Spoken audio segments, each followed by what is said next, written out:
بسم اللہ الرحمن الرحیم۔ محترم ناظرین، السلام علیکم۔ اللہ تعالیٰ نے حضرت یوسف علیہ السلام کے قصہ کو احسن القصص یعنی تمام قصوں میں سب سے اچھا قصہ تھا۔ حضرت یعقوب بن اسحاق بن ابراہیم علیہ السلام کے 12 بیٹے تھے۔ حضرت بن یمین حضرت یوسف علیہ السلام کے حقیقی بھائی تھے، باقی دوسرے منہ سے تھے۔ حضرت یوسف علیہ السلام اپنے تمام بھائیوں میں سب سے زیادہ اپنے باپ کے پیارے تھے، اور چونکہ ان کی پیشانی پر نبوت کے نشان درخشاں تھے، اس لیے حضرت یعقوب علیہ السلام ان کا بے حد اکرام اور ان سے انتہائی محبت فرماتے تھے۔ 7 برس کی عمر میں حضرت یوسف علیہ السلام نے یہ خواب دیکھا کہ 11 ستارے اور چاند و سورج ان کو سجدہ کر رہے ہیں۔ حضرت یوسف علیہ السلام نے جب اپنا یہ خواب اپنے والد ماجد حضرت یعقوب علیہ السلام کو سنایا تو آپ نے ان کو منع فرما دیا کہ پیارے بیٹے، خبردار، تم اپنا یہ خواب اپنے بھائیوں سے مت بیان کر دینا، ورنہ وہ لوگ جذبہ حسد میں تمہارے خلاف کوئی خفیہ چال چلا دیں گے۔ چنانچہ ایسا ہی ہوا کہ ان کے بھائیوں کو ان پر حسد ہونے لگا، یہاں تک کہ سب بھائیوں نے آپس میں مشورہ کر کے یہ منصوبہ تیار کر لیا کہ ان کو کسی طرح گھر سے لے جا کر جنگل کے کنویں میں ڈال دیں گے۔ اس منصوبے کی تکمیل کے لیے سب بھائی جمع ہو کر حضرت یعقوب علیہ السلام کے پاس گئے اور بہت اصرار کر کے شکار اور تفریح کا بہانہ بنا کر ان کو جنگل میں لے جانے کی اجازت حاصل کر لی، اور ان کو گھر سے کندھوں پر بٹھا کر لے چلے۔ لیکن جنگل میں پہنچ کر دشمنی کی جوش میں ان کو زمین پر پٹخ دیا اور سب نے بہت زیادہ مارا۔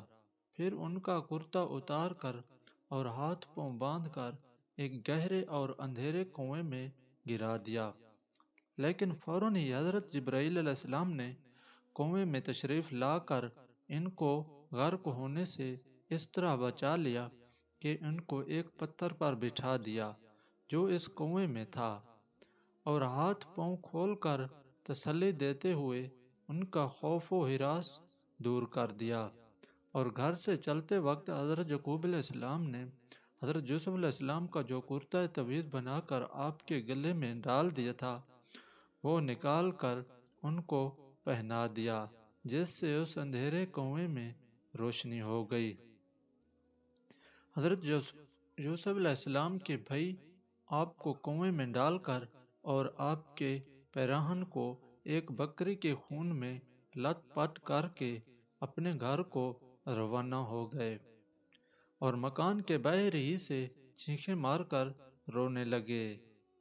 حضرت یعقوب علیہ السلام گھبرا کر گھر سے باہر نکلے اور رونے کا سبب پوچھا کہ تم لوگ کیوں رو رہے ہو؟ تمہاری بکریوں کو کوئی نقصان پہنچ گیا ہے؟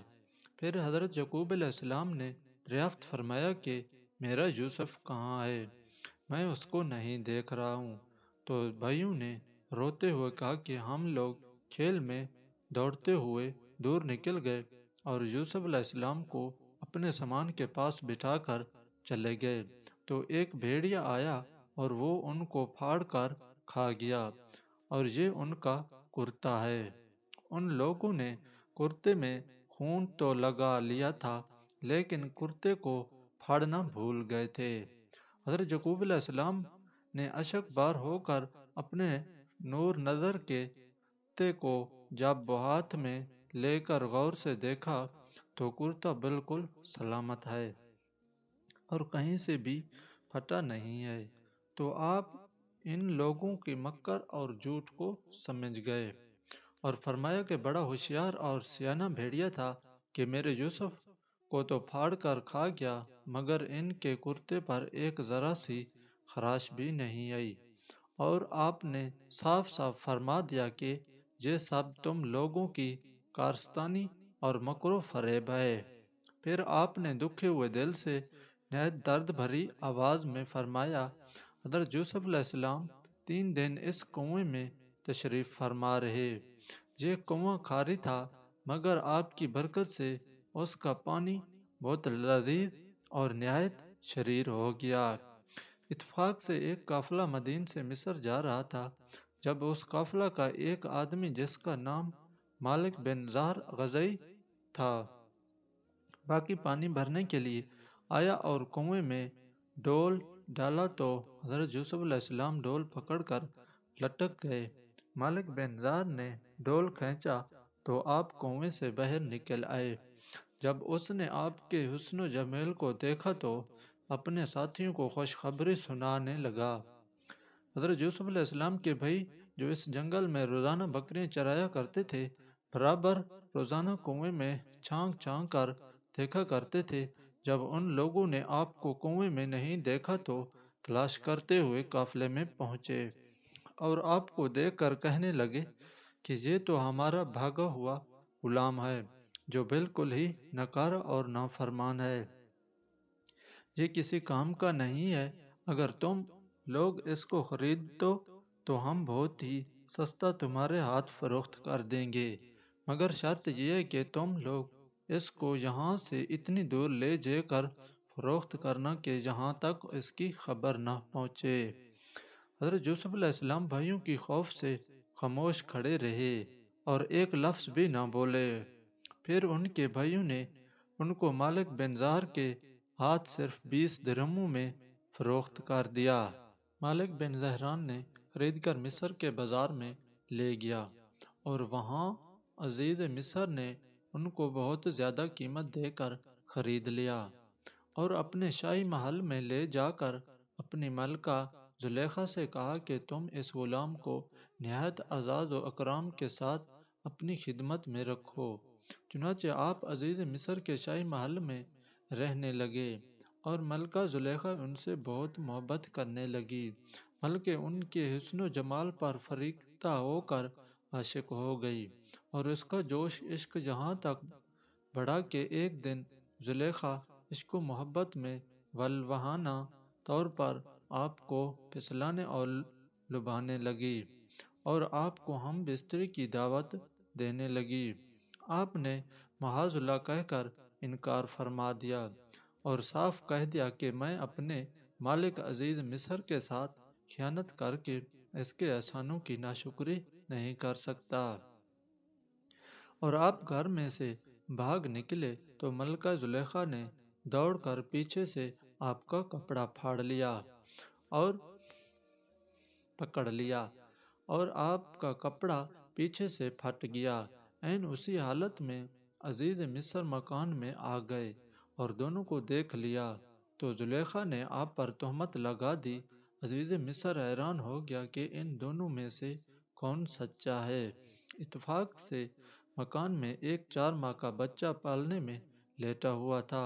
اس نے شہادت دی کہ اگر کرتا آگے سے پھٹا ہو تو یوسف علیہ السلام قصوروار ہیں، اور اگر کرتا پیچھے سے پھٹا ہو تو زلیخا خطا ہیں اور یوسف علیہ السلام بے قصور ہیں۔ جب عزیز مصر نے دیکھا تو کرتا پیچھے سے پھٹا ہوا تھا۔ فوراً عزیز مصر نے زلیخا کو خطاوار قرار دے کر ڈانٹا اور حضرت یوسف علیہ السلام سے یہ کہا کہ اس کا خیال و ملال نہ کیجیے۔ پھر زلیخا کے مشورہ سے عزیز مصر نے یوسف علیہ السلام کو قید خانہ میں بھجوا دیا۔ اس طرح اچانک حضرت یوسف علیہ السلام عزیز مصر کے شاہی محل سے نکل کر جیل خانہ کی کوٹڑی میں چلے گئے اور آپ نے جیل میں پہنچ کر یہ کہا کہ اے اللہ عز و جلال، یہ قید خانہ کی کوٹڑی میں کو اس بلا سے زیادہ محبوب ہے جس کی طرف زلیخا مجھے بلا رہی تھی۔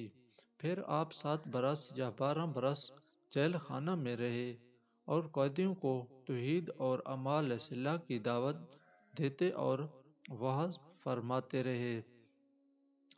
یہ عجیب اتفاق کہ جس دن آپ قید خانہ داخل ہوئے اسی دن آپ کے ساتھ بادشاہ مصر کے 2 خادم، ایک شراب پلانے والا دوسرا باورچی، دونوں جیل خانہ میں داخل ہوئے اور دونوں نے اپنا ایک ایک خواب حضرت یوسف علیہ السلام سے بیان کیا، اور آپ نے ان دونوں کے خوابوں کی تعبیر بیان فرما دی جو 100% صحیح ثابت ہوئے۔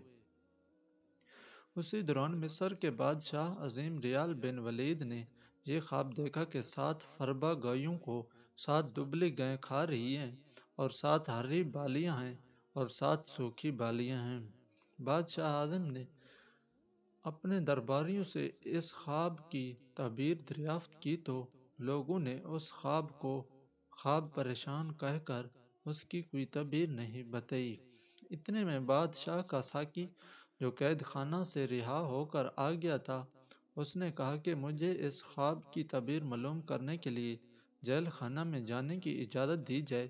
چنانچہ یہ بادشاہ کا فرشتہ ہو کر قید خانہ میں حضرت یوسف علیہ السلام کے پاس گیا اور بادشاہ کا خواب بیان کر کے تعبیر دریافت کی کہ 7 دبلی گائیں 7 موٹی گویوں کو کھا رہی ہیں، اور 7 سری بالیاں ہیں اور 7 سوکھی۔ حضرت یوسف علیہ السلام نے فرمایا کہ 7 برس مسلسل کھیتی کرو اور ان کے اناجوں کو بالیوں میں محفوظ رکھو، پھر 7 برس تک سخت خشک سالی رہے گی۔ کہا کہ ان 7 برسوں میں پہلے 7 برسوں کا محفوظ کیا ہوا اناج لوگ کھائیں گے، اس کے بعد پھر ہریالی کا سال آئے گا۔ قاصد نے واپس جا کر بادشاہ سے اس کی خواب کی تعبیر بتائی تو بادشاہ نے حکم دیا کہ حضرت یوسف علیہ السلام کو جیل خانہ سے نکال کر میرے دربار میں لاؤ۔ قاصد رہائی کا پروانہ لے کر جیل خانہ میں پہنچا تو آپ نے فرمایا کہ پہلے زلیخا اور دوسری عورتوں کے ذریعے میری بے گناہی اور پاک دامنی کا اظہار کر لیا جائے، اس کے بعد ہی میں جیل سے باہر نکلوں گا۔ چنانچہ بادشاہ نے اس کی تحقیقات کرائی تو تحقیقات کے دوران زلیخا نے اقرار کر لیا کہ میں نے خود ہی حضرت یوسف علیہ السلام کو پھسلایا تھا، خطا میری ہے۔ حضرت یوسف علیہ السلام بچے اور پاک دامن ہیں۔ اس کے بعد بادشاہ نے حضرت یوسف علیہ السلام کو دربار میں بلا کر کہہ دیا کہ آپ میرے معتمد اور ہمارے دربار کے معزز ہیں۔ حضرت یوسف علیہ السلام نے کہا کہ آپ زمین کے خزانوں کے انتظامی امور اور حفاظتی نظام کے انتظام پر میرا اقرار کر دیں، میں پورے نظام کو سنبھال لوں گا۔ بادشاہ نے خزانے کا انتظامی معاملہ اور ملک کے نظام و انصرار کا پورا شعبہ آپ کے سپرد کر دیا۔ اس طرح ملک مصر کی حکمرانی کا اقتدار آپ کو مل گیا۔ اس کے بعد آپ نے خزانوں کا نظام اپنے ہاتھ میں لے کر 7 سال تک کھیتی کا پلان چلایا اور اناجوں کو بالیوں میں محفوظ رکھا، یہاں تک کہ قحط اور خشک سالی کا دور شروع ہو گیا تو پوری سلطنت کے لوگ غلے کی خریداری کے لیے مصر آنا شروع ہو گئے اور آپ نے غلوں کی فروخت شروع کر دی۔ اس سلسلے میں آپ کی بھائی کنعان سے مصر آئے۔ حضرت یوسف علیہ السلام نے تو ان لوگوں کو دیکھتی ہی پہلی نظر میں پہچان لیا، مگر آپ کے بھائیوں نے آپ کو بالکل ہی نہیں پہچانا۔ آپ نے ان لوگوں کو غلہ دے دیا اور پھر فرمایا کہ تمہارا ایک بھائی بنیامین ہے، آئندہ اس کو بھی ساتھ لے کر آنا، اگر تم لوگ آئندہ اس کو نہ لائے تو تمہیں غلہ نہیں ملے گا۔ بھائیوں نے جواب دیا کہ ہم اس کے والد کو رضامندی کرنے کی کوشش کریں گے۔ پھر حضرت یوسف علیہ السلام نے اپنے غلاموں سے کہا کہ تم لوگ ان کی نقدیوں کو ان کی بوریوں میں ڈال دو تاکہ یہ لوگ جب اپنے گھر پہنچ کر ان نقدیوں کو دیکھیں کہ تو امید ہے کہ ضرور یہ لوگ واپس آئیں گے۔ چنانچہ جب یہ لوگ اپنے والد کے پاس پہنچے تو کہنے لگے کہ ابا جان اب کیا ہوگا؟ عزیز مصر نے تو یہ کہہ دیا کہ جب تک تم لوگ بنیامین کو ساتھ لے کر نہ آؤ گے تمہیں غلہ نہیں ملے گا، لہذا آپ بنیامین کو ہمارے ساتھ بھیج دیں تاکہ ہم ان کے حصہ کا بھی غلہ لے لیں، اور آپ اطمینان رکھیں کہ ہم لوگ ان کی حفاظت کریں گے۔ اس کے بعد جب ان لوگوں نے اپنے بوریوں کو کھولا تو حیران رہ گئے کہ ان کی رقمیں اور نقدیاں ان کی بوریوں میں موجود تھیں۔ یہ دیکھ کر برادران یوسف نے پھر اپنے والد سے کہا کہ ابا جان، اس سے بڑھ کر اچھا سلوک اور کیا چاہیے؟ دیکھ لیجئے، عزیز مصر نے ہم کو پورا غلہ بھی دیا ہے اور ہماری نقدیوں کو بھی واپس کر دیا ہے، لہذا آپ بلا خوف و خطر ہمارے بھائی بنیامین کو ہمارے ساتھ بھیج دیں۔ یہ قصہ کی پارٹ نمبر 1 تھی اور پارٹ نمبر 2 اگلی ویڈیو میں دیں گے۔ اگر آپ کو ہماری ویڈیو یہ اچھی لگی تو پلیز ہمارے چینل کو لائک سبسکرائب ضرور کریں۔ شکریہ۔